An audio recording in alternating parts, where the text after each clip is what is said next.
It's Dr. Tennant's Verbal Highs. Let's start the show with Lewis Tennant. Here we go. Guests and interviews that you're looking for with creators, innovators, and so much more. For all episodes and further info, verbalhighs.com is the place to go. Welcome to Dr. Tennant's Verbal Highs, a podcast podcasted from Tamaki Makaurau, Auckland, New Zealand. My name is Lewis, and I'm the host of the show. If you are new here, kia ora. If you are coming back, kia ora, and welcome back. My guest today, episode 104, is Chris Schulz. He is a journalist. We chat about that and obviously broader topics throughout said episode that will eventuate presently. But I found Chris because there was an article on the spin-off about the state of a building in central Auckland called Sky World. He calls it the IMAX building. Those familiar with Auckland will know exactly what I'm talking about. It's the landmark kind of Mad Hatter style architecture.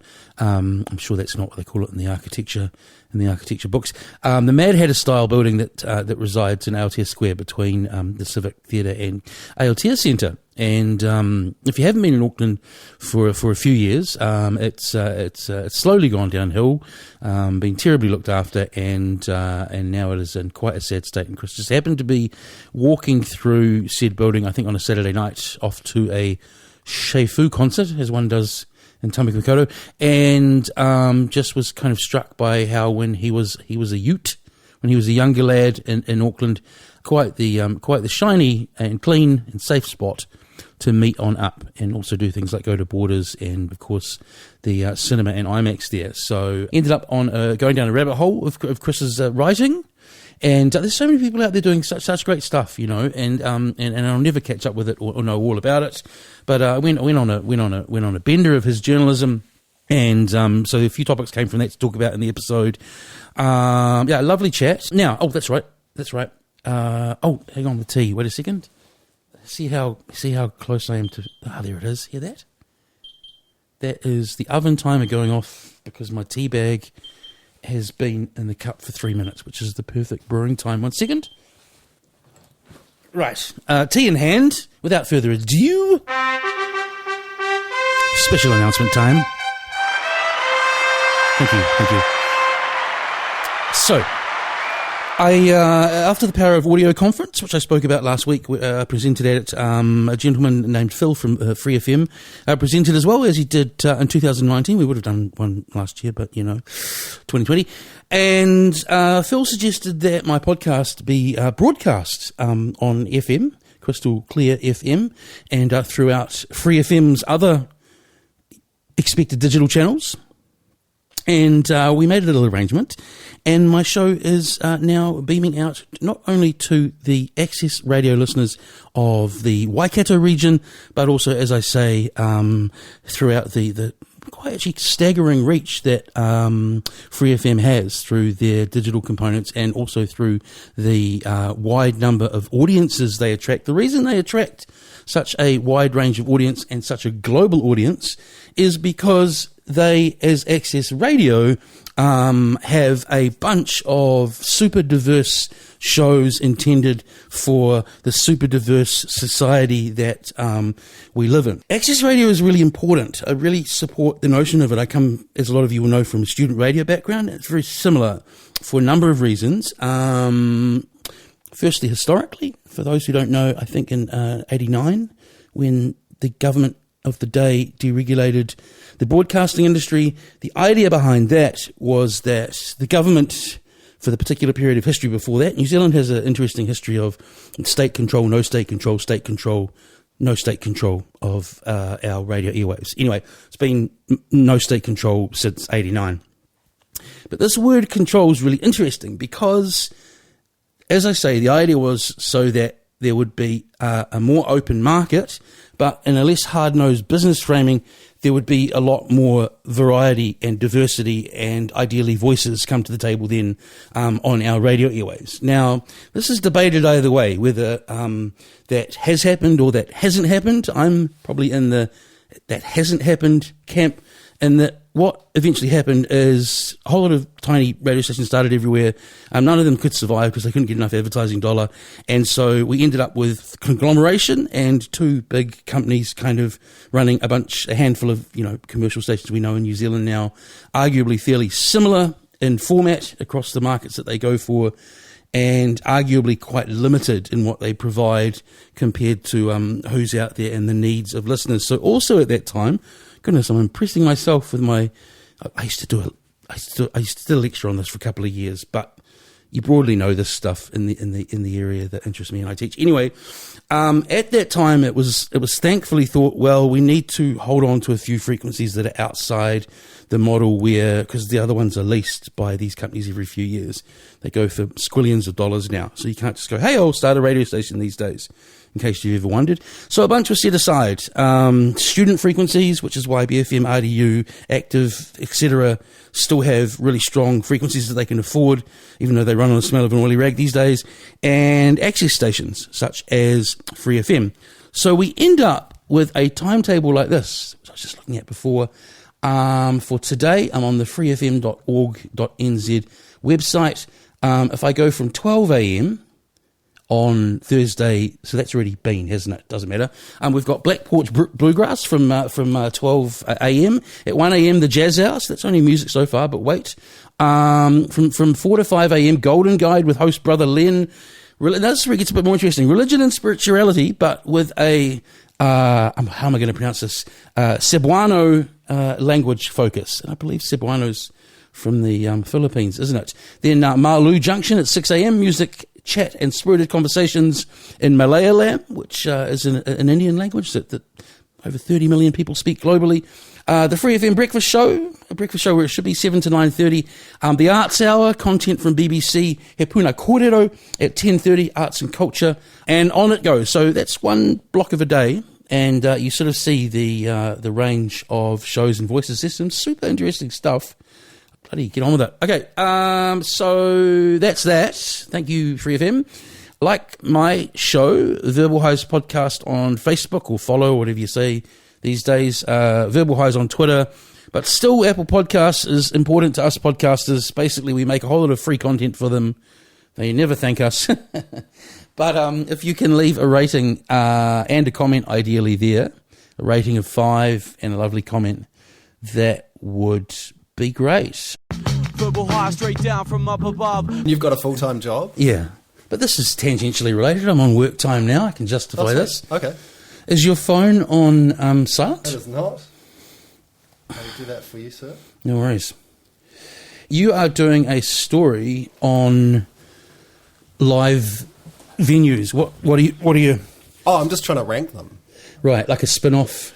It's for Metro Magazine, actually. Great. They've asked me to rank all of the venues in Auckland, which is, I've just created a massive list of them all, and we'll try and rank them in terms of importance. Like Spark Arena is not, to me, a great venue. No. Like if you're sitting in the stand, you've got to sit on your seat sideways. It's uncomfortable.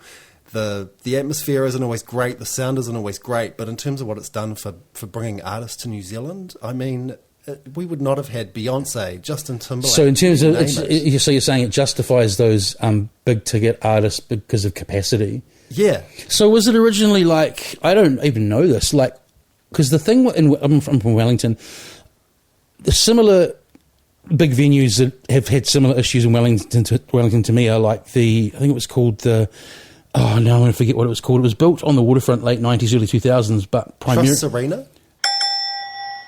It was originally built for basketball, and so it's the thing of a sports arena being used as an entertainment venue. But Vector doesn't actually host a lot of sport, does it? Well, not at the moment. They have had things like Disney on Ice, those kinds of like artistical kids things. They've got Lion King at the moment. So it was supposedly built as a multi-purpose venue.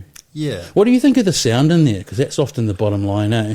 Early on, like Yeah. in its first few iterations, it was appalling. Yeah. I remember when Red Hot Chili Peppers played there, and there was a massive, outpouring of like, but they've built this venue, but the sound's appalling because they have no roof on it. If you've been out to what's the one in South Auckland by Rainbow's End?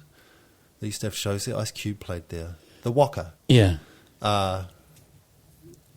South Pacific Trust Event Centre or something like that, I Yeah. think it's called. They don't use it anymore. But if you've been out there, I saw Block Party there. The sound was unbelievable. They've got a roof. They've got this wooden curved roof, and it is beautiful. Wait, what? Victor Arena has a roof? It's got a roof, but it doesn't have it doesn't have a ceiling. It doesn't the sound. Oh, I've got you. The floats sound up. just goes, yeah. It bounces Right. off the walls. So it's a similar thing to what I was talking about. It's essentially a large tin shed with Yeah. seating in it. Yep. You wrote the piece on Logan Campbell, RIP, didn't you? Or you did. wrote a piece. I did. Yeah. I was coming up from wanting to go to gigs there in the 90s, and it was terrible back then. And it was always a real letdown. Like, you kind of made the best of the night because you'd come all the way from the bottom of the island.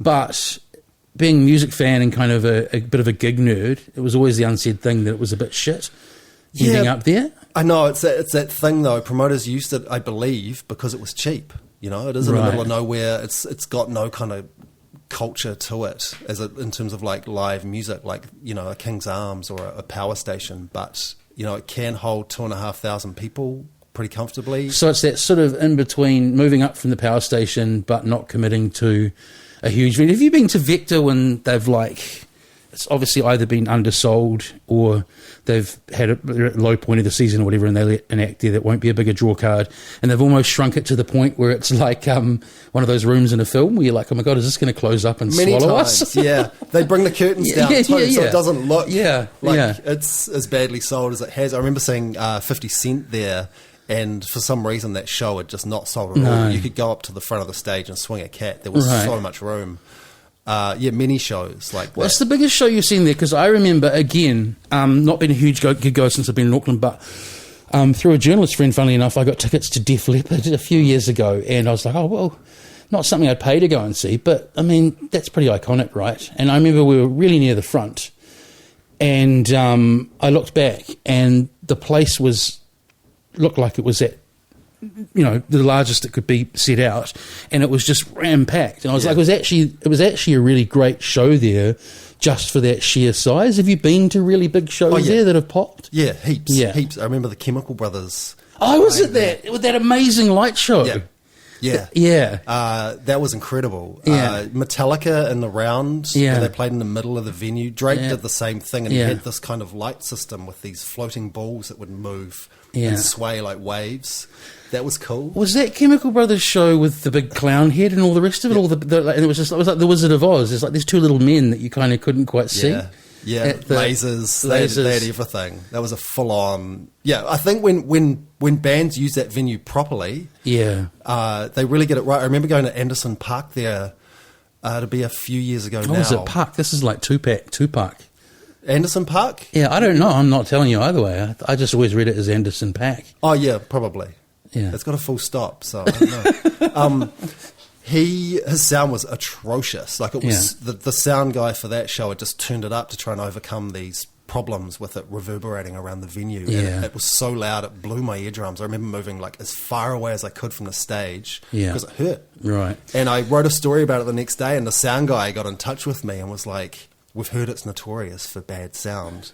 What were your issues with it? Maybe we can do it better next time. Did you feel bad?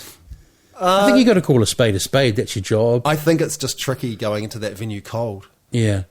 That is it, man. Like, it's often not poor engineers, but then you could argue that an engineer that's touring globally with an act should be able to kind of accommodate. This is where I don't know enough of how local tours work. I'd imagine budget dependent. Some places call in a local person, which back in the day, I've talked about this on a couple of other podcast apps actually, especially with hip hop, used to be the kind of old kind of like rest the burning ciggy on the desk Yeah. rock operator who'd like turn up the mic channel and the turntable channel and then kind of leave it Well, that's for the rest of the night. You know what I mean? Yeah, totally. But this is my cue for knowing when an artist is about to come on stage. Because you'll see some, like, for hip-hop shows, you'll see some American dude come out with a backwards baseball cap and take over the sound desk. And the Kiwi guys will get out of the way and leave him to it. And you know the show's about to start. That's a budget thing, though, as I say. Like, can an act tour with, techs, or can't they?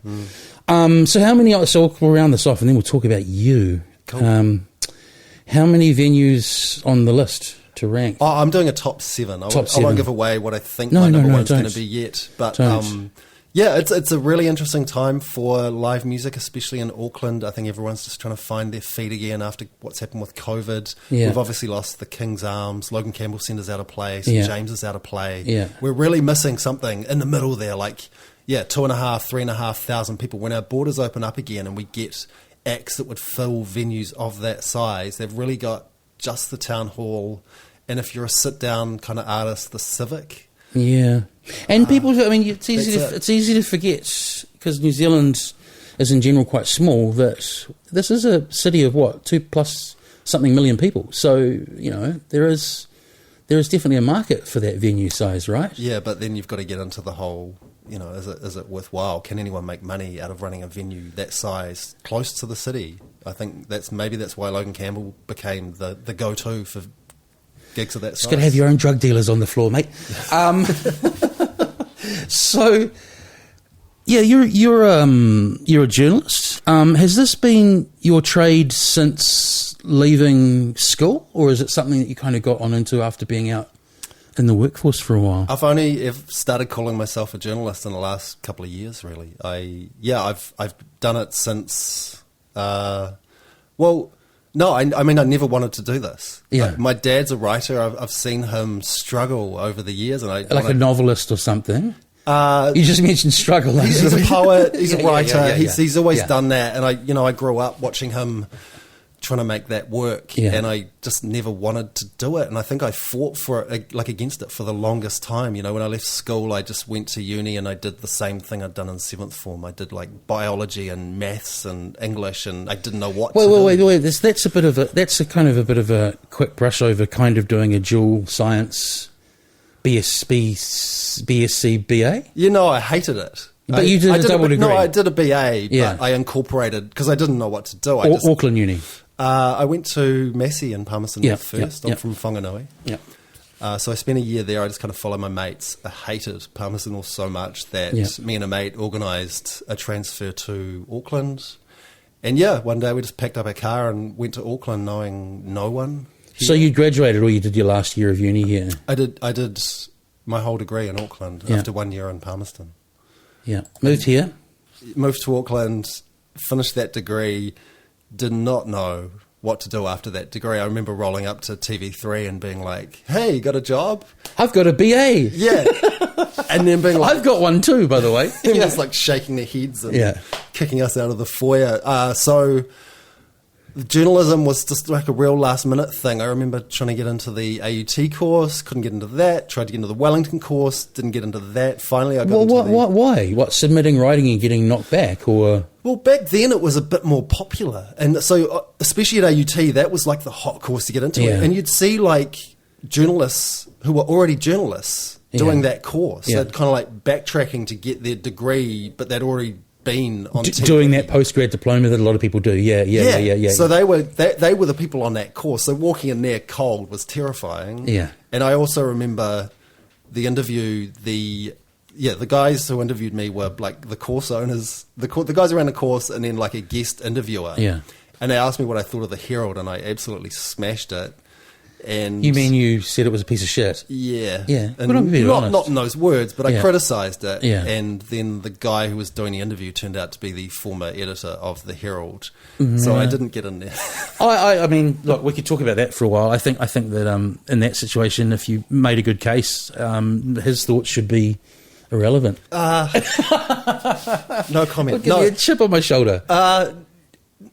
I've got mixed feelings about the Herald after 7 years there too. So maybe we can get into that later. We will. So how did you find? By the way, when you said back then, I thought about, because you're a pop culture aficionado, kind of like carbon dating. I like to carbon date guests for episodes, so try and figure out your vintage, your age. Do you remember those round discs in bags of chips?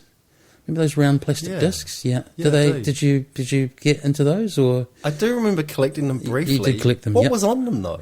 I think there were like maybe Simpsons characters and stuff like that. Did you play a game with them?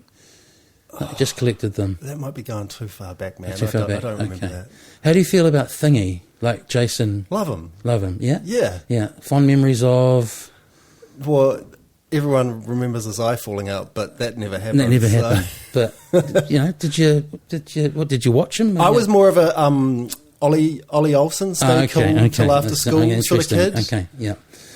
So video shot for videos or DVDs? Video games, actually. Video games. Yeah. What console? Sega Mega Drive. Sega Mega Drive. Okay. Yeah. Wow, you're older than I thought you were. Yeah. Are you 41? Up. 42? Yeah, up. 43? I just turned 43. Oh my God, we're around the same age. For some reason, I thought you were more ensconced in the millennial camp. You look well. Thank you. And it wasn't by looking at you. It was before you did. I'm 44. So it was before that. It was because, I don't know, just reading your writing, I just for some reason guessed you maybe like late 30s, early 40s. But it's good that you went out to bat for Thingy, but you didn't say that you'd get home to watch him, because I remember going, I'd like that character, but by then we would have been like 12. 15, 16. My sister probably 7, watched that. Probably watched, yeah. So you get knocked back from the 2 or 3 journalism schools. You've got to be what happens from there? I was living in Auckland. Yeah. I'd just met my now wife. Yeah. We just started dating, and I just had no idea what to do. I was unemployed. I remember sitting on the bed one day and thinking, what if I started writing album reviews? And I gave it a go. I remember writing into a diary. I think it was like for a crap new metal band.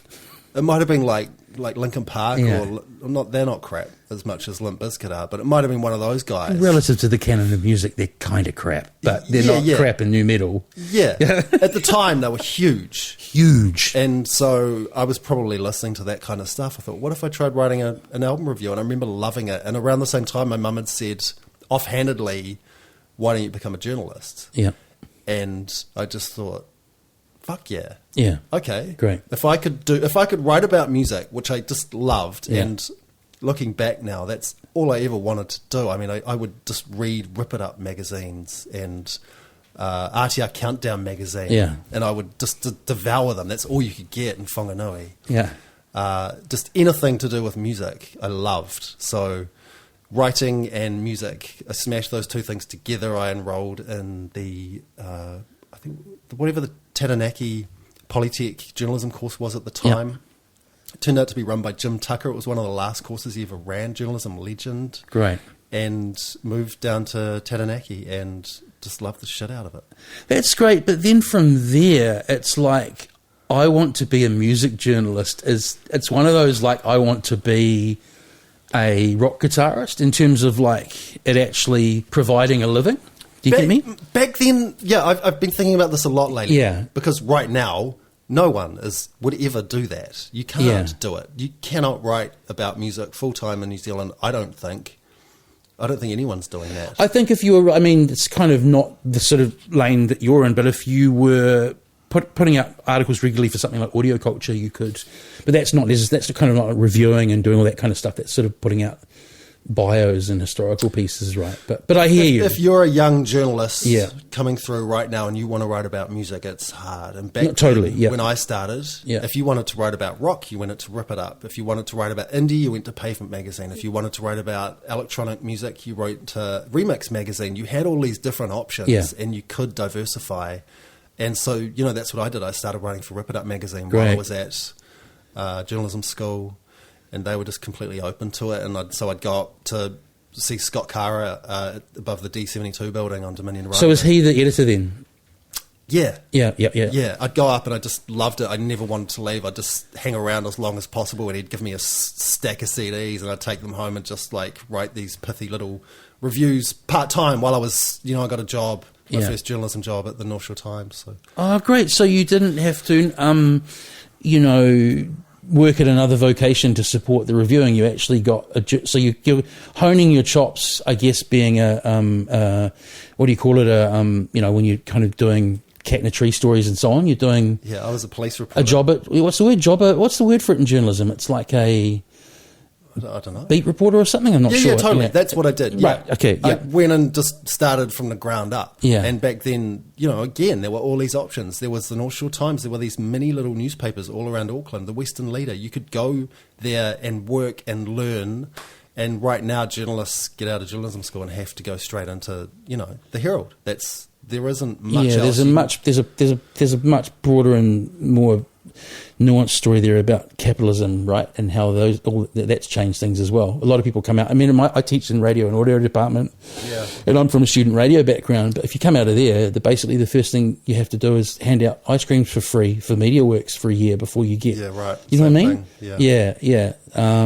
It's tough. It's tough, especially if like me. Sometimes people are just this is all they can do or want to do. Yeah.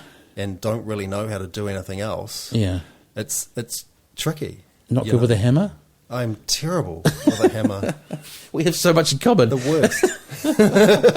When I try and fix things and they become more broken. Uh-huh. But in terms of getting on a beat, police reporter sounds, for a new reporter, kind of more exciting than other options you could have got.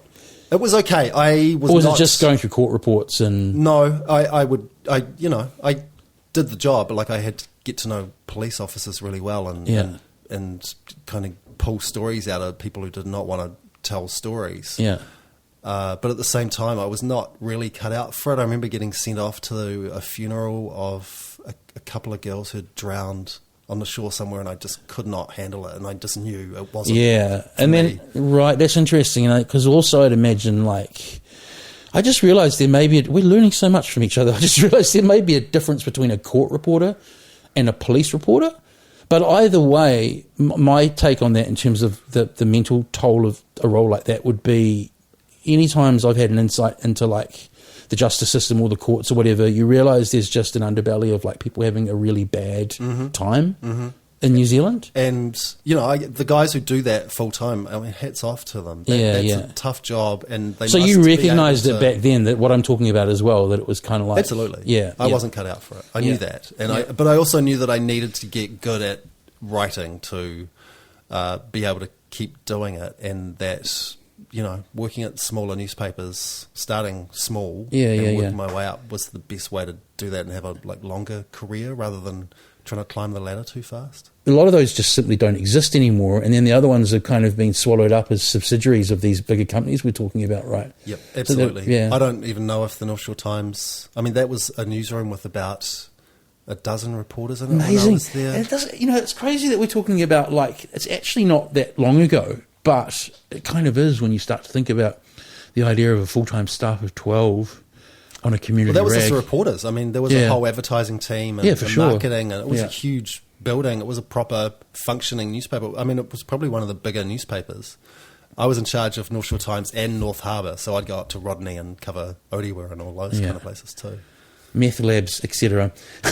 And then what moves? What from there? How do you kind of hone it more towards... I guess the lane you want to be in? Yeah, I remember what happened. It was 9/11. Oh, wow. We were sitting in the office at the North Shore Times and 9/11 happened. I'd gotten up early and seen the reports on the TV and got into the office, and our boss wouldn't let us watch it. He made us turn the TV off. This is the biggest news event of our lives up until that point, probably, or one of, and we weren't allowed to watch it because we were on deadline. So instead of...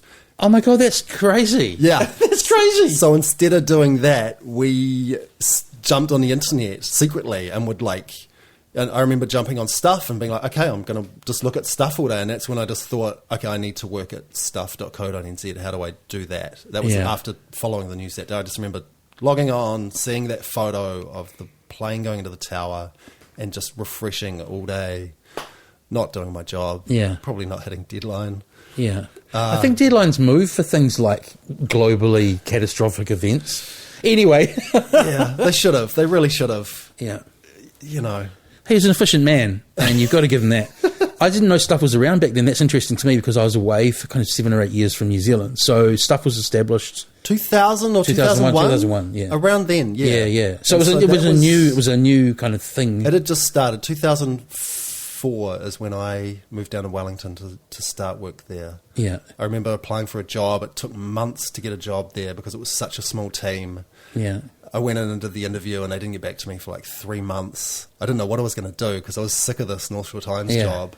And then they called me and it happened and they were like, you're going to have to take a pay cut and you're going to have to move to Wellington and we can't pay you anything. Because Stuff was literally 5 people. I was an editor and 4 or 5 staff members and it was an afterthought. It was stuck in the back of the Dominion Post building down past the sports department. Yeah. No one gave a fuck about Stuff. We could do whatever we wanted to do. Yeah. Like, literally, no one cared. It was all about newspapers back then. They were the things that made the money. You were just like this weird kind of internet experiment. Yeah, totally. Like that thing will never last. Let's let them do their thing. So we would just do crazy things. Like, for the first Lord of the Rings movie, we got a camera. And one of our first videos was me and one of the other online editors down on the red carpet interviewing Peter Jackson. Yeah. And like cutting together a video which took about 2 days, I think. Yeah, and glorious 2.2 megapixel. Yeah. Just like, should we do this? Sure. Let's find a camera and do it. And I'd imagine for what you're into that, well, I hope that, I mean, you moved to Wellington at quite a fertile time for art and creativity. Did you enjoy it down there? No. You didn't? Okay. Just my city. I'm really sorry. Oh, well, just my city, and then we'll talk about the state of Queen Street. No, you're right. I mean, you moved down there and they'd literally hand you like Fat Freddy's Drop CD at the airport. At the airport, great. The music was incredible at that time. Black Seeds. I remember seeing Black Seeds and Petone on the main street and just being packed out. Yeah. It was the weather that did my head in. I couldn't. Right. It was the weather. But then you're from Whanganui and it's hardly tropical there. Yeah, correct. But I mean, when you've had one of those Wellington summers where you literally don't go to the beach, we had one of those first, and it ruined it for us. We couldn't get past that. I mean, because it's funny. It's like how a fish, when you talk to a fish about water, they're like, "What's water?" Like when I lived in Wellington, I didn't understand. People would bang on about the cold if they were visiting or whatever. Then I lived in Melbourne for a few years, and I came back, and it's like. I remember a friend joking to me that we went back and someone was like, let's go to the beach. And it's like 19 degrees and he's sitting there with 2 hoodies on because he's lived in a hotter climate for a while. I will point out at this point that you were sitting in Auckland on not the coldest day wearing a scarf. So you're obviously someone who... Also shorts. Okay. Who feels the cold. Really, it was the weather. It was that much. But then, those days that are like when it's really bad there, it is... really bad for a long time too. Yeah like that bitterly cold and that wind, and we lived on Brooklyn Hill, so the wind would like whistle either up the street or down the street, and you'd get home from work and just like pick your washing off the neighbour's bushes. How long did you last in Wellington? It's really funny, like a whole group of us in our circle of friends moved down at the same time. Great. Yeah. And we all lasted 2 years, 2 summers. Okay. We had 2 so summers. I think that's long enough that you can form an opinion of somewhere of do I want to stay or do I want to not, rather than like 3 or 4 months and going, oh. Yeah. So you work for stuff. We'll move on to talk about some of your articles in a set. You come back to Auckland and you work for the Herald for ages and somewhere else and somewhere else. I worked for Stuff for 7 years. So we actually came up to Auckland and set up the Auckland Bureau. There were 2 of us. Yeah. Which is now that's exciting. Massive building on... a little bit scary, right? Setting up something brand new and seeing if it'll work. No, well, again, no one cared. We had this whole... Where was the purse coming from? From whoever owned Dominion or whatever. So there was obviously budget, or you guys were... We had a really awesome editor. Yeah. She was from Brooklyn. Her name was Christine. Honestly, one of the best bosses I've ever had. She's drawing money from somewhere. I think they just... we could prove that the ratings were going up and up. Every month, the stats would just keep going up all the time. And we could just prove that it was working. It wasn't that hard to like you could just make things work. We'd started getting analytics coming in and we could see what was working. So we'd keep doing more of what we were doing. And it was just a really fun atmosphere. They set us up in this building up here that were literally just 2 of us and a few business reporters in this massive office. So we'd have like mountain bike time trials around the office on weekends and indoor cricket games. Wow. So it's like a kind of warehouse conversion or something. Yeah. That's cool. Yeah. That's great. if you'd lost your flat, you could have like slept there on the download for a while as well. It was massive. Yeah. And views over Auckland. It's crazy thinking about it now and how stretched journalism is in New Zealand. But yeah, back then And back again, it's like we're talking about the medieval times, but it's only about probably 15 years ago at this point, right? Talking about 2007 to 2010, really. Yeah. Yeah. Which isn't that long ago. No. When you're our age, when you're 20, that's a long time ago. But and then you ended up at the Herald after dissing them, and spent the same amount of time at the Herald. Yeah, and writing in the lane you wanted to, kind of entertainment and I don't know. I discovered, like, I'm sure I've read your writing over the years, but I've attached your name to your writing through your Substack, which we'll talk about in a sec. I'm just assuming that you continued mainly focusing on kind of entertainment and gig and music writing. It was always something I did on the side. Right. And I'd always have to try and push editors to show them that it would work. Yeah. So I'd have to show them stats. And I remember going to Stuff with a proposal to have a bigger entertainment team, and this is what I can do if you give me just even one or two staff members, and they just kind of laughed at me. So that wasn't your official kind of handle at the Herald? News editor at Stuff, yeah. And then at the Herald I went into deputy entertainment editor. Okay. So working under Hugh Sunday. Ah, Hugh. Yeah. He's been on an episode. I don't want to put you on the spot. Did you listen to one of these? Most guests say they didn't. No, I listened to a few of them. Oh, good. Jackie Van Beek, Tom Sainsbury. Great. Yeah. Yeah, no, I did. I'm probably the least important person you've had on here. Well, so how do we rank importance? How do we rank importance? I don't know. Yeah. Don't know. You can't, I guess. You're right. I'm going to edit in one of those, like, classic...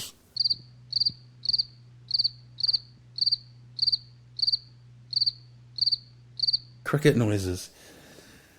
Yeah, so Substack. I know that I have discovered David Farrier on Substack. Mm-hmm. You are on Substack. Mm-hmm. I noticed that it feels like it's pointedly not referred to as a blog, as perhaps that is an old-fashioned notion. It feels like blogging, though, right? Like no, because you are no, it doesn't, because it's you and Farrier I've discovered so far who are both journalists. So no, it doesn't feel like when someone's little sister used to write about their cactus. It's certainly, writing. It's definitely more personal. I really like that about it. I mean, you're turning up in people's inboxes often quite early in the morning. And so it can be quite conversational and, using email etiquette. Hey, how's it going? You can do that for a bigger group of people, and I think it works. It's also a different way of storytelling. You can kind of take people on a bit of a journey that you can't do in kind of traditional news storytelling.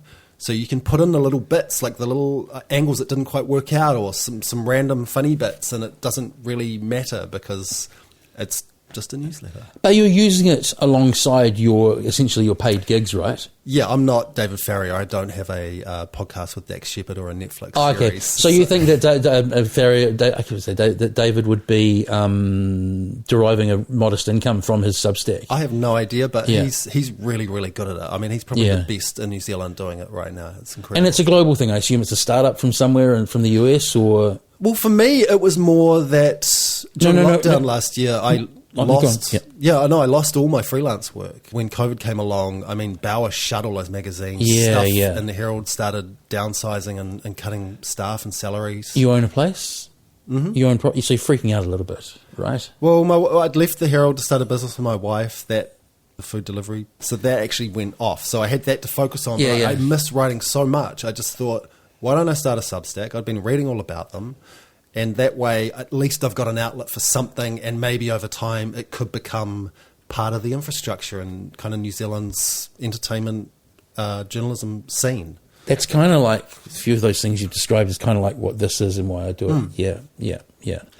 For the love of it. There's something about doing it for the love of it rather than for the need of it. But you have to be able to do that. Like, if I'd have been living in my old life of lots of contract work with doing this, I would be a lot more hustling to try and get advertisers and that sort of thing on it.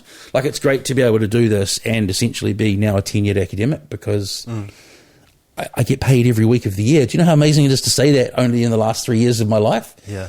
To even those weeks over Christmas. To I get that. Oh, look, there's a large sum of money that's just gone into my account. Yeah, I miss that. Yeah. I do miss that. It's tricky. It's a real... Oh, yeah, because you're right. Yeah. But what I've found is that Substack is actually just a great advertisement for the freelance work that I do. So freelancing is still my main income. Substack is more for the fun of it. I'm hoping that over time it grows to the point where it can be part of that. Well, they've talked about how the Patreon model is growing, and like whether it's supporting the spin-off or buying stuff off people's Bandcamp or whatever, things do seem to be going that way. I occasionally get nice gifts for doing this. It's really lovely. For me, more than the money when it comes in, although the money is nice, is that it's a kind of a recognition in a world where we just have so much stuff coming at us all the time that I think a lot of people listen to stuff like this or read stuff like yours and sort of It's called micro-influencing. What does that mean? That means well, I heard this from a PR person recently. Yeah. They're focusing more on trying to capture people who have influence over small groups of people rather than people who have mass reach. I was more meaning, I was more meaning that I think sometimes you can feel a little bit unloved, because people, you might have X amount of, a couple hundred people listen, but nobody reaches out, so every now and again it's oh wow, people do, or I'll get a really amazing email, I got one from completely out of my circles, out of the blue, from a school teacher down south who said that he suffers from anxiety and he's discovered my podcast and he likes listening to it because it makes him feel relaxed, but also that he's a media teacher at high school and he gets students to listen to it for a number of reasons that he thinks it's well done. Cool. I'm what beautiful kind of nuanced, well-rounded That's feedback. The best feedback kind of to get out. Right, yeah. It is tricky, you're right. Sometimes you feel like you're just screaming into a void. Yeah. And those days are hard. I had one of those days yesterday. I was starting this week with literally nothing to do. I had nothing in my diary, and apart from this, of course, which was the highlight of my week. Thank you. But today I'm turning down work, so it's a roller coaster. Oh no! For sure. Substack, we didn't quite get to the bottom of, although I could just Google this. Is it an American innovation, or where's it from? It's actually a Kiwi guy. It's a Kiwi guy, yeah. Right. He's a Kiwi journalist. Hamish is his name. He, I think he was working in America, and he just kind of started it with a few friends, and now it's worth a lot of money. So it's not just a New Zealand phenomenon; it's spread. People are using it globally. Absolutely, great. Yeah, and they're hiring journalists from away from the traditional media outlets to write for Substack. They'll pay them a advanced kind of fee. You ended up in the Sky City. What's it called? The Sky Build. What's that building called? A whole bunch of things: Metro Centre, Sky World Entertainment Centre, Sky Force. Yeah. I call it the IMAX building. You ended up in the I've taken bad mushrooms building down the road from here. And the funny thing was, the episode that I just recorded the day before, I brought up how terrible that building was, and then I found this article. Where are you with that? It ended up being a 3-parter. You've basically exposed that there's a whole lot of untoward things going on with that building. I have to be really careful. That's what I figured. So I figured I'd let you kind of lead. Yeah. Kat, let's start with, why do you have to be really careful? The owner of the building is notorious for taking people to court. He's taken his tenants to court, his staff to court. He's taken at least one journalist that I know of to the Broadcasting Standards Authority, the BSA. Was it overturned? Or upheld?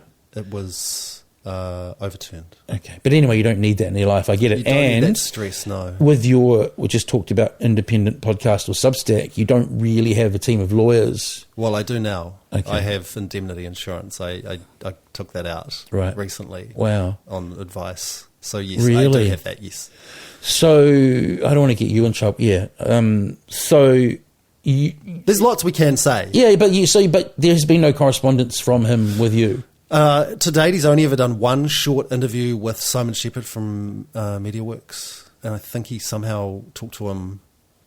It was in 2017 after there were all those fire safety issues. Yeah. And so there is footage of him on News Hub talking to Simon Shepherd briefly. But his English isn't great. He is definitely media shy. I have tried to talk to him, and eventually some of his people just told me to stop, to go away, and they wouldn't answer my questions anymore. So we'll start there. There was a building that was not up to code, and the city council issues those codes. And then, really strangely, in my opinion, they let a bunch of humans be the fire warning system for an extended period of months, rather than I think it was a few weeks. Okay, well, even a few weeks, instead of saying, you need to fix this now.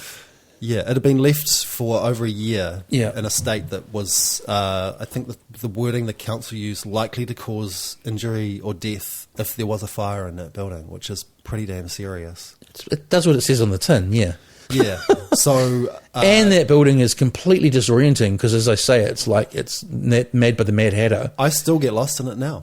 You know what happened? That your article made me it relieved me a little because it made me realise that a number of times I've thought I'm completely spatially unaware when I've been in there, but I've never realised it was like I've come out of to go out of the movie theatre and to go and do something, and then ended up on a different floor, and gone and gone down the stairs. Totally. I remember coming out of IMAX, and it was I think it was Judge Dredd, and Carl Urban was there, the star of the movie, and everyone followed him out of the movies, down the spiral staircase into the basement, which is not the way to get out of that building. No, we just ended up on a loop, and we all had to go down and turn around and follow him back up and out. And that wasn't that long ago, people, it's designed that way. I have interviewed the architect, and it was definitely designed to make you feel, to keep you in there and to make you feel like you were in a different world. It's funny, when I first started working on that story, I was of the opinion of, this building sucks. Why hasn't it been upgraded? Well, that's where I love where it started. It was like, hey, I've got 10 minutes spare. I'm waiting to go to a film or a show or whatever. Chez Faux at the town hall. Right. I think I'll get, which I'd mentioned was great. I'll go in and have a look at, an old haunt, and you're just struck by how terrible it was. So it wasn't actually like you set out to do a long-form investigative series of pieces and ending up having to get indemnity lawyers. No. Yeah. No, I set out just like, what the fuck's going on here? Why is this building even open? Like, there's nothing barely in here. There's no reason for it to be open. That's right. Really. Even from a hard-nosed business point of view, it feels like it would be hemorrhaging money. It just felt like something was going on there. So, yeah, it was one of those stories. The more I started digging, the more that would come out, and they're the stories you kind of love. I feel that because I loved following them. It was like, oh man, I want to read the next one now. Yeah. And so I hope you're going to keep following. Well, it's kind of at a standstill. I mean, like, what do you do next, kind of a thing. There's got to be an angle or a follow on. What it was, what it is now. The whole issue with tenants being leaving the building, and some of the hazards and issues that have happened there. The next step is renovations, and a bunch of architects have been hired to design renovations, and some of them are really flipping cool. I mean, you can imagine them working so well. But the floating bar in the middle of the room? The floating bar, the outside iron lift that could take up to 50 people to the rooftop. What would be on the rooftop? A live concert venue. A pit of fire. Okay, great. Yeah. Yeah, it's in a huge new cigar shape. They're really so one would assume his company have instigated this. The owner of the building, James Quark, has definitely employed architects to renovate the building. Okay, well that gives me some hope then that it's not just some weird kind of like that. I think what I'm angling to with this that it's not just being completely run into the ground for some weird reason. Like he is trying to get it to go somewhere else. I'd hope that too. The problem, and as a lot of people see it, is that you can renovate that building. You can make it look like $1 million. If tenants won't come in, if they don't trust the owner, if the rent's too high or it's not market rates, they won't take out leases. And then I read about Queen's Rise down the road. I'm an inner city resident who likes food. Mm-hmm. I didn't even know that was there. I didn't even know that. I felt so bad for those vendors, man. Like, it's a tough time for just a sandwich board on Queen Street. Yeah, would have, But it's tough for even the restaurants and bars that are visible. For sure. I went for a walk up Queen Street and along K Road one Thursday night, and there were just a lot of places shut and a lot of places empty. Yeah, I think it's just post-COVID winter. And with all of the roadworks around Auckland at the moment, it's a tough time for that industry in town. Yeah, but coming back to what you said, I think in both these instances of Queen's Rise and that Sky building, the evidence is in the articles, right? It's also, like you say, poor people or business interactions and management and so on. What did the original architect, think of what you were saying about the building when you talked to him? Was he sad about where it had come to? Or he was absolutely distraught. Was he aware? Does he live in Auckland? Absolutely. So he noticed the same thing over the years. And he's been involved in the building through the years. He designed the upper level restaurants. Yeah. He did all that. He designed the gold class cinemas when they went in. Yeah. So he's been involved. He called it his baby to me. And he's really upset at the state of it. You know, he pointed out that there's lights in there that the bulbs have blown. They haven't been changed for over 10 years. That's a pretty basic That was going to be thing. my next question. So obviously, I imagine somewhere like that slowly slips into a state of proper decay. So that sounds like it's not really had a lot of love over the last decade. I think the big test will be just next month when the WAF expires and Auckland Council That's when you have has another to renew article. it. That's your next article, isn't it? That's the next test. Yeah. Yeah. I mean, it has to pass those tests every year, but I don't think it's had this much attention on it in a while, so I think they'll be looking at that building quite closely. I went and I walked through there to go to this is classic, like, no one knows making any money. I walked through there to go to the supermarket. Well, there was nothing open there.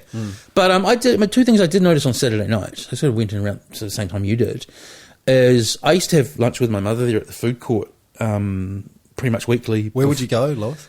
I'd go to Uncle Man's because the Malaysian there was really great. And if you've lived in Wellington, you know that we intravenous Luxes, so it's a good Luxer. You know it's still open on K Road? Yeah, totally, absolutely. Yeah. But yeah, so I know the building fairly well. And I remember, I didn't really think about how grubby the toilets and stuff were till all of that came out in the article. But one thing I did notice on Saturday, I didn't really go forensic. It did feel like it's had a clean in the last few weeks. Oh, okay. It was looking a lot better. I didn't go into the bathrooms or anything. It just looked visibly shinier in that bottom food court area, which I thought was interesting. It also looked like the cinema still does fairly good patronage there because there were people in the building going up and down the stairs, you know. Well, it's the centre of Auckland, right? When I first moved to Auckland, that building was where you went. There was no commercial bay. There was no Britomart. But that's where it's not the centre of Auckland because, like, living around here and working around here, the unfortunate thing is, and I'm sure that building's a part of it, is that whole area of Queen Street is just fucking depressing now. And Auckland Council is spending a bunch of millions of dollars on upgrading Queen Street at the moment, but you cannot do anything about a building that is being mismanaged and tenants don't want to be in it. And the St James is also stuck. It's just across the road. I think what you're saying is really crucial to that area. Like, those are two really big landmarks and two really big traditionally social landmarks. So that's got to be a huge suck on that area. If you walk in those front doors by where Borders and Burger King used to be. Yeah. You walk through those doors and there's an elevator right there. And I hadn't noticed this, but oil is leaking out of the elevators. And you can see it kind of pooling on lips, and you've got to, you don't want this in your hair. It won't come out. It's like engine oil. Oh my God. So you can see it like sitting on these lips and coming down the sides. And then someone who reached out to you, and it sounded almost like they were like joking to point out how bad it was. So, a disabled person who has to use those toilet facilities there said there's a like an insect nest. I do. That's horrific. I man. do know more about this, and I can't talk about it sadly. But when we go off mic, can we? If we remember at the end. Yes. You wrote an article saying Oprah's handling of Meghan and Harry was really great. Were you serious about that? Yeah. I haven't really watched it. You maybe want to go back and watch it. You again. should watch it. It's incredible. It's a masterclass. Discuss.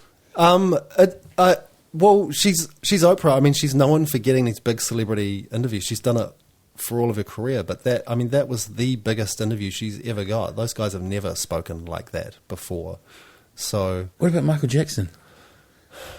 Yeah, I mean, she's done this for her whole career. The Royals apparently took her 3 years to break into that circle and persuade them to talk. What hit with it? What made it really special? I just love seeing journalists at the peak of their powers. I mean, if you look at Ronan Farrow at the moment, he broke the Weinstein story. He's just covered the Britney Spears story for The New Yorker with Gia Tolentino, and it's just incredible journalism. The depth of detail is astonishing, and so I love things like that. And seeing Oprah just deliver this kind of incredible example of a journalist just ruling at what she does. Great. You know, I mean, I don't think people give her credit for that. They just go, it's Oprah.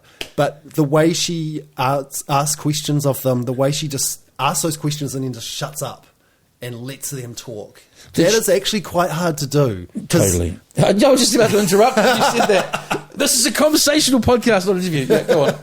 But you know what I mean? Like, you always want to jump in and you don't want dead air to be there. And she is just totally comfortable at doing that and leading them down the path she needs them to go down. And there's that, but then also I would hope that she pushed them where needed too. Mm-hmm. Like, did she get kind of quite probing where needed? Yeah, the best bit for me is when she puts her fingers together like a zipper and she goes, were you silent or were you silenced? And she zips her fingers up. Yeah. And I get chills when I think about that, man. Oh my God, I have to go back and watch this. It's incredible. I totally will. I've seen it twice. I love the shit out of it. It's incredible. So the Britney article, I'm assuming that's been written as a more investigative follow-up to the documentary that came out? The documentary has absolutely nothing on the story. Was the story come out prior, did it? The story just came out on Sunday. Just recently, okay. Yeah. I subscribe to the New York Times. That's not reason I tell you that. It only cost me, speaking of patronage, this is the large scale version, everybody, it's $2 a month. Me too. It's $2 a month, That's insane. dude. For some of the best journalism in the world. It's right, crazy. Absolutely. Yeah. New Yorker's a bit more than that. No, it's $2 a month. No, the New Yorker. It's about, for the magazine. It's like, yeah. You're looking at $300 or $400 a year, I think. Okay. That's not going to happen here. For stories like that, it's in the New Yorker. Yeah. Sorry, I meant the New York Times. Oh, okay. Then I can't just go and... Can you read one-offs? No. Okay. Maybe you're allowed a couple of months. Oh, there's a free trial. You get a month free trial. You can sign up for that. Okay, I'll do that, because that's like when I wanted to listen to the Beastie Boys audiobook, so I signed up to Audible. It's really long. Yeah, and I listened to it all and then just immediately unsubscribed. Oh, you remembered? I'm shocking it. Oh, did you do it to listen to you didn't do it to listen to the Beastie Boys book, did you? No, but I do sign up for things and then just forget to unsubscribe. The other one is a new trend for, it's not that new, but it's relatively new for paid-only podcast content. And Luminary have released a podcast. They released one episode, great teaser. It's like, because this has fascinated me for years, like what, Michael Jackson and, everything that comes with that. And I listened to one, and I need to go back and do that because it's really interesting. It's something to do with the telephone. Does that ring a bell? There's so much content these days. But it's one of those, I'm not explaining this very well. To me, it's one of those, enough time has passed now that we can properly get into what Michael Jackson was kind of up to and what he was not up to. Yeah, it's real tricky with all of those guys. Yeah. Can you watch a movie with the Weinstein Company's name in the end? This is one of those conversations that I can. Yeah, I can. I can listen to Thriller. Okay. Thriller's an amazing album. But I think. But you know what's funny though? Choice. I can't, because I'd have to see. I just thought about this now, because I'd have to see him all the time being completely fake and not who he is. I couldn't watch The Cosby Show. I could listen to Thriller, but I couldn't watch Cliff fucking Huxtable. Do you know what I mean? Totally. Yeah. There's a Bill Cosby biography on it's like on the shelves of my local library, and it's been sitting there, I swear to God, for like a year and a half. Yeah. They're desperate for someone to take this book off the shelves. I talked to Slave, Mark Williams, MC Slave, one of the early podcasts, and I can't remember what stage of it might have been when Cosby was actually going to trial, the one that would end up seeing him locked up. And I asked Mark what he thought about all of it, and he really didn't want to talk about it. So I think his answer was like, there's a lot of secondhand Bill Cosby records at Real Groovy at the moment. I kind of like that answer compared to like getting into it. Yeah. How did we get here? Oh, yeah. Paid content, non-paid content. Me thinking the New York Times was the New Yorker. Skyboarding obviously relates to movie complexes. It's how it's branded. So then I read about your feelings on that cinema in Newmarket that is next to where I go to the gym. Then the multiplex has opened up the road. Mm-hmm. They're back open again. Mm-hmm. How do you feel that'll go for them? It's a tough proposition, having a brand new cinema in a mega mall that is sucking all of the people away from Broadway and into that building. I mean, if you go to Newmarket now, you're going to Westfield, right? It's just where people go in Newmarket. Yeah. So, again, there's a lot of empty shops down that stretch, and I think they're doing the right thing, charging only $10 for tickets and only opening Friday, Saturday, Sunday, I think it is. I think that they will need to do something like the Hollywood or the Academy down the road and have like sort of like specialist one-off screenings and kind of getting crowds in that way. And Event's been doing a lot of that. I think most movie theatres have realised they need to offer a bit more. I feel really sorry for movie theatres, man. Like they're the things, along with the live music industry and music venues, movie theatres are struggling. Like I've been to opening day movies like Tenet and Wonder Woman and no one's there. I went to the Dawn Raid film on a Thursday night in the middle of town. In the IMAX building? There were 4 or 6 of us there. I took a photo. Amazing. Yeah. And you know what happens? Because my PhD actually was centred around record shops and them disappearing. It's quite a few years ago now. And people, when they started disappearing, even though vinyl's had a resurgence, were like coming up to shop owners going, oh man, that's terrible. It's so sad that your shop's shutting down, blah, blah, blah, blah, blah. And there were stories of the owner like, I haven't seen you buy a record here for like 8 years. See where I'm going? So people like won't miss, if movie theatres actually disappear en masse, people will go, oh, that's such a terrible loss. But then when you're asked, not you, but when a lot of people are asked, when did you last go to the cinema? Well, how many times have you been in the last 5 years? You have to support these things if you want them to exist. Which I haven't for years, so only recently can I say that with any... Because I joined the Academy. I joined like the Academy Cinema down the road. It's like $25 a year. You get your first 2 tickets free. They give you news of special screenings. You get 2 free online films in their online library. I was really surprised. It's really extensive. My son is saving up to go and play PlayStation on a movie theatre screen. I saw that. I loved that. I loved that review that he wrote, but I loved your foreword where you said that like he was so excited about it that like he carried around the controller for no reason for days or something like that. Oh yeah. Didn't you say he carried around a component of it? Or people at school wouldn't believe him? He carried around a photo because, we got the PlayStation 5 early and no one at school believed him. So he started bringing his friends home one at a time to prove that he had it. And finally he just printed off a photo of the PlayStation with like today's newspaper to prove it. Because I remember that's important when you're a kid, man. Yeah. That's really exciting. Did he enjoyed having it? Oh, he loves it. Is it still there? He's a big gamer. Oh, have you got it permanently? Yeah. Oh, right. I thought you had it for review. I'm very lucky. I thought you had it for review. Not many people have PlayStation 5s at the moment. They're quite hard to get. You got it because you're in the entertainment reportage business. Yeah, there aren't many of us left at the moment. Great.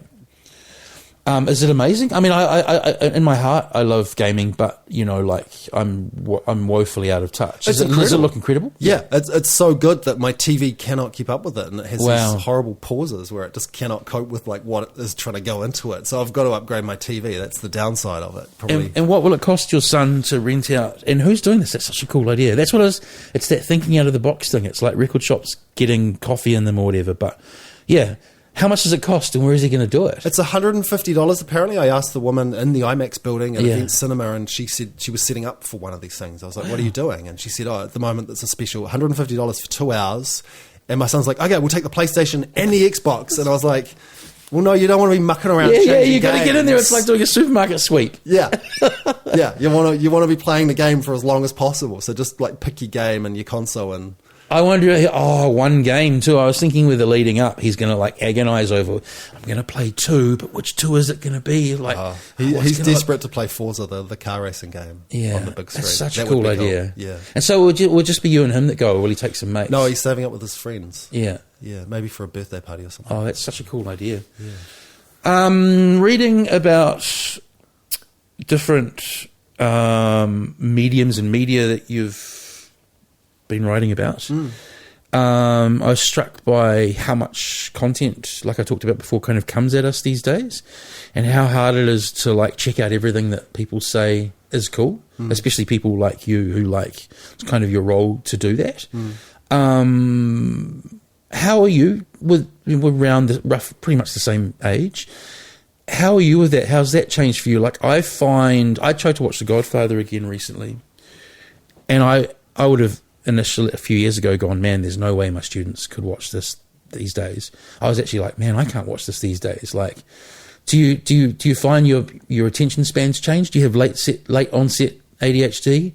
Do you find it? There's two questions here. Do you also find it sometimes a little bit like exasperating trying to check out everything that people say is amazing? No, because there's tools like Rotten Tomatoes and Metacritic that you can just go on and you can kind of tell if it's going to be for you or not. No. But I'm saying that if you're around people that are kind of got good taste as well, that's still too much to see and listen to these days. Totally, but like we're in our 40s, we kind of know what we like. We know our lanes. Okay, that's fair enough. I feel like that about it. I think these days I'm listening to a lot more podcasts. Great. And I think that is something that is still in its infancy, especially in New Zealand. So that's an area I'm trying to get into next. Excellent. That's good to hear. Maybe you can give me some tips. No, totally. Yeah, I was thinking after this, that's kind of what these things are good for as well. I used to, again, regular listeners, well, this is not a new anecdote. It's come up with different guests. I used to look at my grandfather and other men of his age and era with the transistor radio, with national radio or whatever else, and a voice just coming out all day and going, man, I'm never going to be like that. But I actually music was front and centre for most of my life. I am that old man with a transistor now, but it's podcasts. Like I am permanently living with earbuds on, listening to people talking. I'm the same. I have one recommendation if you'd like. Oh, yep, go on. I was going to write it down. We're recording. Crime Show is a Gimlet Media podcast, and there's a guy on there who's just done a two-parter on Lee Murray, the MMA fighter / bank robber. It's like a Guy Ritchie movie. It's absolute insane storytelling. It's so good. I've listened to it twice. It came out about a week ago. You've listened to it twice? It's so good. How many episodes? 2? It's called The Takedown. There's part 1 and part 2. Okay, and he was like this super rough London gangster getting into MMA, and then his life kind of took a spiral into the underworld of London. I think I read you talk about that when you said in the same breath, which I agreed with, that like true crime's kind of a played out genre these days. I'm sick of it. Anything with bodies, I want nothing to do with. And I also find that there's an indulgence that I think is unfair that a lot of those shows are guilty of, where you go, okay, I'm in, and then 12 episodes later, or you're at the end, and you go, A, nothing's really come out of this, and B, you could have fed this to me in 120 minutes. Like, you've actually held me hostage. And I think, like, obviously you have the successes that lead to that happening, like Serial and so on, which are... Have you listened to S-Town? Absolutely. Right. Okay. So you get those. People try and do those. They can't do them. They're really hard to do. Right. So you end up with listening... I'm not going to listen to... I just realised how long it is. It's actually quite... Well, I just had a thought, actually. Listen to 10 hours, and then nothing comes out of it. Yeah. I think that's what you were mentioning before about the, the ADHD and the ruthlessness of your media selections these days.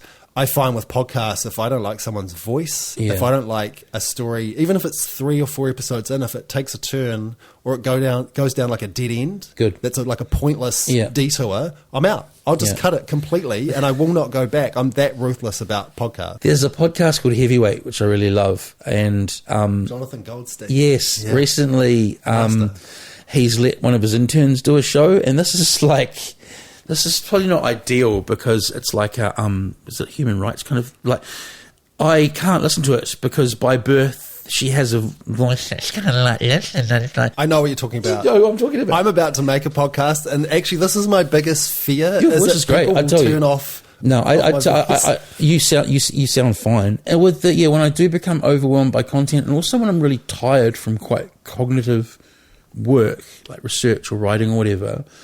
Often I don't want to commit. I'm going back to kind of TV now, to like shows that people say are kind of like completely epic, because often quite a big job to kind of get through them. But also, like, I guess the kind of depth of the content. So lately I've been watching a lot of like pretty lightweight, kind of sheeny, shiny, but well-produced doco series. Like, and what I'm meaning there is like things like Macmillan, like HBO are really good at making sheeny, shiny, but quite lightweight docos. So that's the lane I'm in at the moment. It will change soon. I watched one recently about a transgender woman from the 1970s who tried to introduce the 3-wheeled car to the US market. I know this one. What's it called? I can't remember, but I thought of those. I'd probably ask Google or Siri, something like that. What's the doco? I remember seeing the trailers for it. Yeah, again, it's like, as a nerd, kind of documentary nerd, Is it incredibly made? No. Is it nice and shiny and fun? Yep. Is she interesting? Is the story really interesting? Yeah, totally. So do you it's kind of about transgender rights as well. Do you prefer like scripted fictional shows, or do you prefer like Something's happened later in life where, like, because one of my majors at uni was film studies in the very traditional sense. You watch kind of like the classics. But anyway, the point being is that, later in life, I don't know what it is. I'm just a, like, real-world information fiend. Documentaries, podcasts. Maybe that's partly because a lot of mainstream cinemas become, like, kind of big superhero films that I'm not so much into. But then I'm sure there's still a lot of great indie stuff coming out that I'm just not finding. You've got to go look for it for sure. Oh, totally. Marvel will just dominate all of Twitter and everything. What about you? Are you what was your question? Are you a fiction-y story guy or a scripted storytelling?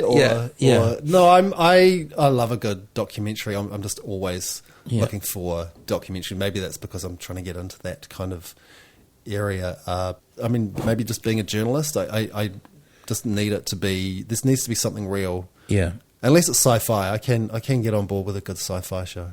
Yeah, or a documentary about sci-fi. Or a documentary about sci-fi documentaries, like a documentary about Trekkies. Thank you for hearing me. What I have started doing, I'm going to teach you how to use Google here, is because I indeed got sick of being ripped off by true crime podcasts, but I like investigative content. I started Googling best investigative podcasts, and there's some really great ones that are essentially about crime, but not like, as you say, crime adjacent, grisly murders or whatever. Yes. And there's one that I really enjoyed. It's called The Dream. It came out a few years ago, and it's about the scam and the dream stealer that is multi-level marketing. And it goes into like how it kind of like, I guess, preys on women trying to get back into the workforce who are mothers. It preys on like kind of, in America at least, kind of small town Christian values, blah, blah, blah, blah, blah. Really good, really interesting. Anything about cults I'm into. Yeah. Love a good cult. Love a good cult. Documentary. Yeah. Speaking of crime adjacent, Criminal. There's not often bodies in that. It's just not. There was one. My favourite one ever is about Venus flytraps. The black market for Venus flytraps. That was good. Did you hear the one about the guy who put the Buddha statue on his traffic island? Yes, and it became a mecca, and crime dropped in the area, and people would come and give him gifts. Yeah. That was beautiful. That was a beautiful piece of storytelling. Yeah. I actually have a list, which I call a podcast library for my students, which when I listen back to this, I will be reminded to send you. And it's kind of, I've written a little blurb for them about a bunch of shows that I've listened to over the years. There's a good, because I know you like your hip hop, the series of Slow Burn. But series 3 is about the Biggie and Tupac murders. You referred to Macklemore in the Ryan Lewis show as, it was so bad, I laughed. I actually, LOL? Like I actually did LOL. What did I say? It was so bad that it made me ashamed to be a fan of music. That's quite a good line. I'm proud of that. What happened? I just, as a concert reviewer, you do have to go to shows that you don't sometimes enjoy, and sometimes something makes you snap. But you didn't know it was going to be shit beforehand. I mean, I had an inkling. Yeah, it's Macklemore. But I didn't know it was going to be that bad. Do you know when you go to a show and I mean, it's Macklemore. He's got some fun songs. He could kind of win you over, but sometimes there's the shows that are just absolutely appalling, and they are kind of like, you feel wrong. What you're saying, what you're saying is that you want to at least go and see a bad artist do a great show. Yeah, yeah, or a reason for this to exist, a reason for him to have got on a plane and come down and made everyone come out of their houses to go to this thing. Why are we here? What happened? I don't honestly remember, but I think I saw him twice. Yeah. And so it was probably the second time I wrote that. Maybe it was after the whole Grammys controversy where he beat Kendrick Lamar, and I was fuming about that, and I maybe took a bit of anger out on that. Hip-hop shows, they're like a roll of the dice. Going to them. Why? You're going to the wrong shows. Yeah. You can pick and choose, man. If I've seen De La Soul be incredible once, and I've seen them be completely terrible another time. Yeah, I have to. I think in the bigger venues, hip hop loses it in translation. Kendrick Lamar at Spark Arena, I don't think was that great. Did you go to the weird bubble near the Splore site, or at the Splore site? For Donald Glover? Yeah, for Donald Glover? For Childish Gambino? I did not. That didn't sound like it was going to be a good hip hop show. And by all accounts, it wasn't. Oh, okay. It sounded really interesting. I think if you're going to a young rapper and it's at like a small venue like the Power Station or the Studio, I've had some of the best nights of my life at those shows. Yeah. Little Yachty or Schoolboy Q or ASAP Rocky, those kind of things are just phenomenal. Travis Scott, I saw at the Metro in Sydney, and he blew the roof off it, man. That was incredible. For that kind of energy, you want to be as close as possible to the action. In Spark Arena, you can't. It's too restrictive. You can't go to this zone. You can't go to that zone. That was what made Kanye before U2 quite a few years ago really lackluster. It all just disappeared into the wind where I was sitting up in the stands. Honestly, I get nothing from shows over kind of that 3,000 size, like anything at Spark or Mount Smart. I generally know it's not going to be as much fun as seeing a band. Even if they're not as big as the artist playing, it's I'm going to get more out of a smaller show that you can really get up and learn something about them. Totally. What do you think of Lord's new single? Love it. Great. Summary. What do you think of Lord's new single? I've listened to it a couple of times. Yeah, I think it's good. I think that people were kind of. I think the thing with a single like that is people were quick to say, "Oh, it's different to what you have been doing." I don't think it's different as a critique. It just sounds like her. I also think she's an incredibly smart artist, and it's probably a bridge between, like, it's been 4 years, and she knows that. It's probably a bridge between what she's been doing and what she's about to deliver next. Do you think she'll have the longevity that people talked about when she first kind of emerged? Like, she'll be one of those artists that is, on the radar for decades? Is this something that's going to come back and haunt me in like 5 No. years? Yes. I know. I've always been a massive fan. Great. I think she's brilliant, and I could totally see her becoming a Madonna type artist for sure. Oh, just the way I just realised when I said, "What do you think of the new Lord single?" and then you said, "What do you think of the new Lord single?" I wasn't saying to you, "What do you think of the new Lord single?" It's shit, isn't it? No, I wasn't. You got to be careful in this industry, man. Much better question. What did you think of the cover art? Two men in their 40s. No, what did you think? Cover art. I'm not allowed to talk about that cover art. I'm 43 years old, man. Right. I'm not discussing that. I thought it was great. It was bold. I think if people are saying it's pornographic, and how can you show it to? How can you do this? There's children who can see this, in this era of what people see on the internet by the time they're 12 is a really poor argument. You've gone all quiet. I just look. I've only ever interviewed her once for about 6 minutes, and because, I worked at the Herald and she had a lot of beef with us. She'd never talk to us. Yeah. So I have a weird kind of relationship with her, but there were people at the Herald who had a lot of animosity towards her because she wouldn't be interviewed by us. I wonder what made her feel that way towards you guys. Well, I know why. We published her address. Oh. And then we did it again That's accidentally. stupid. Why would you publish someone's address? Because she's Lord, and at times there's been just, it's ratings driven, a lot of the stuff that got said about her. I found it really interesting, the article. We got off the cover well. I just didn't want to go down that track, so well done. I was really interested in, I just thought about the cover again, the 660 article, because you pointed out something I'd not given a lot of thought, that they had become very reluctant to engage with the press because of people attacking them very early on, review-wise. Was that satisfying to be able to do that and write about them? Which 660 story are you talking about? Around the movie? I'm sure, around the film, yeah. I think, but again, by coincidence, a lot of stuff's happened to me with your writing and coincidence of late. I'd actually just watched a film completely unrelated to reading more of your stuff a couple of nights earlier on TVNZ On Demand, a few years out the gate. Was it interesting being able to engage with them? Because they're so huge. They're so weirdly... They're a tricky band to cover because, they are so big, and there's kind of... You can't really win. what I loved about that movie was that it did actually reveal stuff. I mean, I've covered them for years. Yeah, that movie actually did reveal a side of them that not many people didn't actually see, but because it's 660, people just instantly have this negative opinion about them. They dismiss them. Yeah. And look, I'm not their biggest fan. I wouldn't probably go to one of their Eden Park shows unless I was, working. Yeah. But I appreciate what they've done. I appreciate Totally. that they've got artists. They're putting New Zealand artists on a stage that they couldn't previously play on. Yeah. I mean, the fact that a New Zealand artist can now play at both Western Springs and Eden Park, fuck yeah. Totally. Sorry, but that's how I feel about that. Yes, if that leads to, I don't know, a young New Zealand band now looking at them and going, I can do that, and then doing it, brilliant. I have similar sentiments. Like the documentary for me made me understand them a lot more, made me understand them as a phenomena a lot more. It also made me understand, kind of get why I don't like their music particularly. But it also made me realise who are a bunch of the minority, which is people who are particularly nerdy and into music, to have any judgment about them when the majority, which is people who fill places like Western Springs, go out and have an incredible night to their music and love them to death, and everybody's happy. I went to that first Western Springs show, and you're right. It was New Zealand. It was black T-shirts and hot dogs and hot chips and like tui.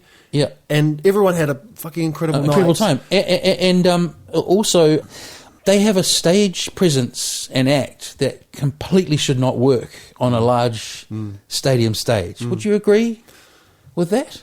It still looks like they're playing in the lounge of that flat in Dunedin. I think they're getting better at doing things like, they brought out choirs at one show. Great. They're getting better at putting on that stadium spectacle. But you've got to remember, no New Zealand band has done this before. They're charting new waters, and that's going to take them time. But, they're also driving around in a far more expensive car than I am. Totally. So, good on them. And also it made me realise, like writing really nasty reviews that aren't actually particularly well written to begin with, like, you've got a lot to answer for if you do that. It's like, to me, it's like you're kind of building up a scenario where later in life you might feel the need to reach out to a lot of people and kind of apologise. Do you know what I mean? A little bit, yeah. It's tricky. I mean, you brought up that Macklemore review. Yeah. I don't like writing negative things. I would rather not write about abandoned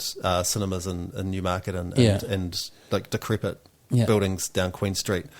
I prefer talking to artists and actors and people who are like doing really incredible stuff, but also that stuff kind of needs to be covered, Oh my God, that's a perfect ending. It's been a real pleasure, man. All good. Thank you for having me. I think we have very much effectively riffed. Take that, Mark Moron.